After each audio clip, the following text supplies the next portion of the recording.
What does Windows is not a real-time operating system mean?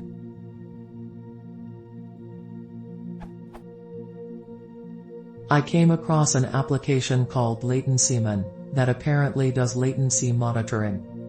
I have always understood that the more of a load you put on the processor, the less responsive, or more latent, the system becomes. However, in the second section of the latencyman page, the first sentence says, Windows is not a real-time operating system, RTOS. That got me thinking. I mean, is this any different from any other operating system like Linux, Unix, or Mac and NBSP, OS and NBSP, X? Are there any real-time operating systems? Or is it merely a marketing scheme to get you to buy their product? Edit.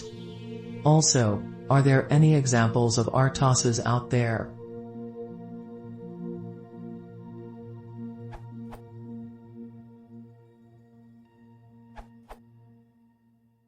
Wikipedia actually has a surprising wealth of info here.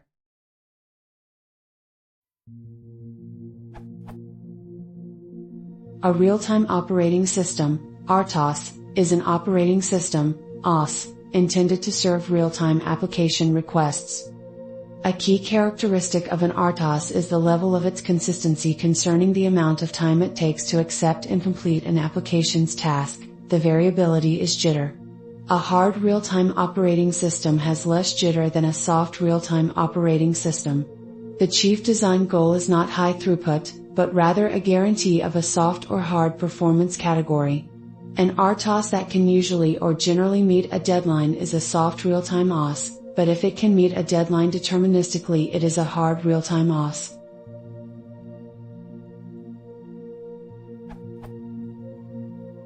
An RTOS has an advanced algorithm for scheduling. Scheduler flexibility enables a wider, computer system orchestration of process priorities, but a real-time OS is more frequently dedicated to a narrow set of applications. Key factors in a real-time OS are minimal interrupt latency and minimal thread switching latency. A real-time OS is valued more for how quickly or how predictably it can respond than for the amount of work it can perform in a given period of time.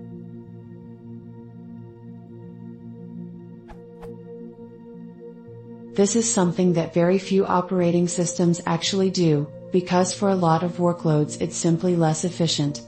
None of the major consumer operating systems are now, or to my knowledge have ever been, real-time. Unfortunately, it does mean that sometimes things in a non-real-time environment do have to sit around waiting on other things. This only becomes a problem when something's not yielding in a reasonable amount of time, generally.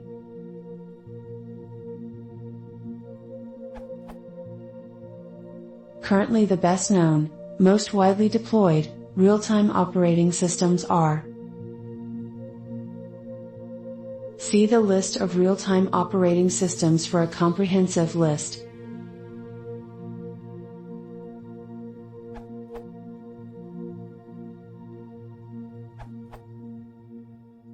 Real-time operating systems are often used for embedded systems, where they might be responsible for something like guidance or system monitoring. The key thing to remember about a real-time system, and what differentiates it from a non-real-time system, is that in a real-time system, if an answer is late, it's wrong. You can easily see how this works by thinking about adding up a series of figures in Excel, where if the operation is delayed, there's no real impact, versus applying a brake in a car, where a delay could be catastrophic.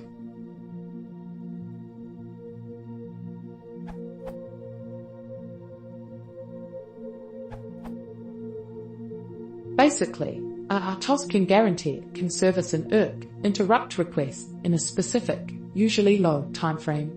Standard operating systems do not have such a guarantee.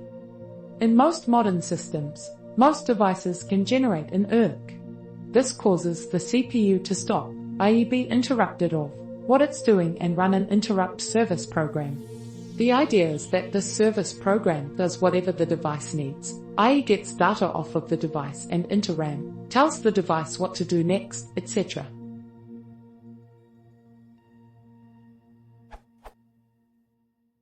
On x86, since it has only one IRQ line on the CPU, when it receives an interrupt, Further interrupts are automatically disabled, except for ME, reset, and SMI, until the CPU acknowledges the interrupt source and re-enables them. So good device drivers under standard i386/and64 Windows will do minimal processing in this state, just enough so that it's okay to re-enable interrupts, and then defer complete processing of the interrupt until later, because the system can technically only service one interrupt per CPU core at a time. I'm not sure, but I believe Linux does the same. Nonetheless, there is no hard guarantee made of the time that the interrupt will be serviced under. For most PC devices, such as disks, keyboards, NICs, if there is a slight delay servicing their IRC, nothing bad will happen other than a loss in performance. This can be more of a problem for devices such as audio and video input, where the device doesn't buffer anything and the PC really needs to keep up with the incoming stream of data.